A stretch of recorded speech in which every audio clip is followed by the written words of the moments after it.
श्री सुखदेव जी ने कहा, हे राजन, भगवान श्री कृष्ण ने जिस तरह गिरिराज गोवर्धन को अपने कनिष्ठ कानी उंगली पर उठाकर ब्रजवासियों की रक्षा की, वह कथा आपको सुनाता हूँ। ध्यानपूर्वक सुनो।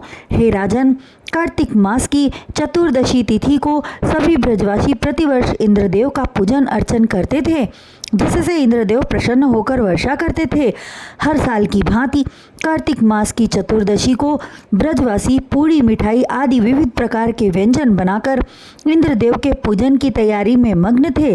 सभी के घरों में इस प्रकार की तैयारी देखकर कृष्ण भगवान ने अपने मन में विचार किया कि इंद्रदेव का पूजन करने से उत्तम गिरिराज पर्वत गोवर्धन को पुजवाना अच्छा होगा। यह विचार कर उन्होंने माता यशोदा से जाकर पूछा, हे मैया, आज कौन सा पर्व त्योहार है जो समस्त ब्रजवासियों के घरों में पूड़ी पकवान बन रहे हैं।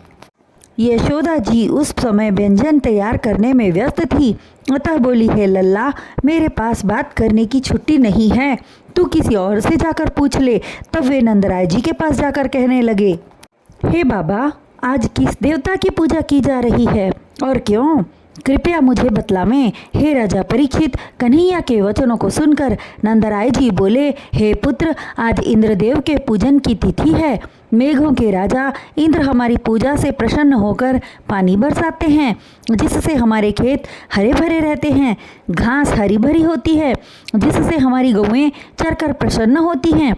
हमारे यहाँ इंद्र जी की पूजा बहुत दिनों से होती है।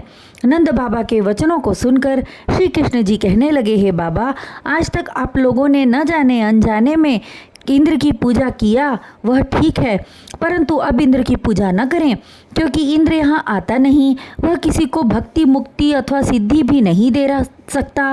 वह 100 यज्ञ पूर्ण करके इंद्रासन प्राप्त करता है, अतः वह किसी प्राणी को क्या दे सकता है। हे बाबा, जब दैत्यों से युद्ध में हार जाता है, तब श्री नारायण आकर उसकी सहायता करते हैं।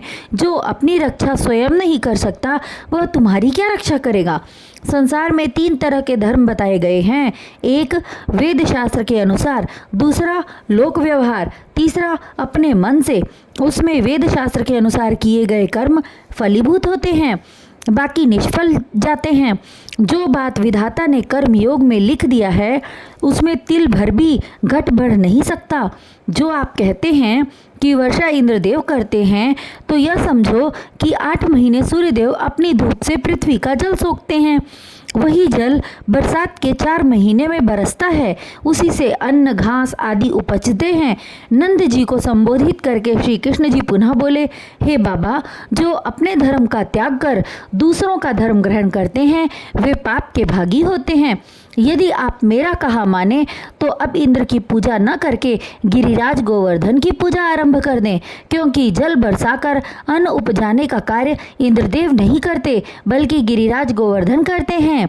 हे परीक्षित, कृष्ण के वचनों को सुनकर नंदराय एवं वहां उपस्थित ग्वाल आश्चर्य में पड़ गए। तब श्री कृष्ण जी को समझाते हुए बोले, आप लोग आश्चर्य न करें। मेघ जब उमड़ते हैं, तब गिरिराज गोवर्धन के शिखर से टकराते हैं और पानी बरसना आरंभ हो जाता है। बादलों को रोकना और पानी बरसाने का शुभ कार्य गोवर्धन ही संपन्न पूर्ण करते हैं।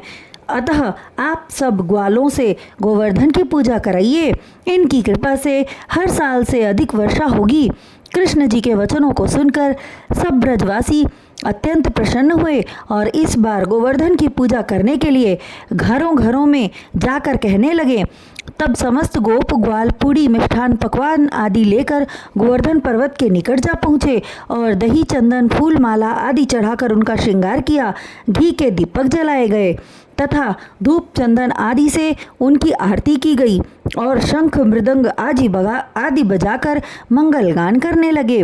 उस समय लीला बिहारी श्री कृष्ण अपनी लीला दिखाते हुए 2 स्थानों पर विराजमान हुए।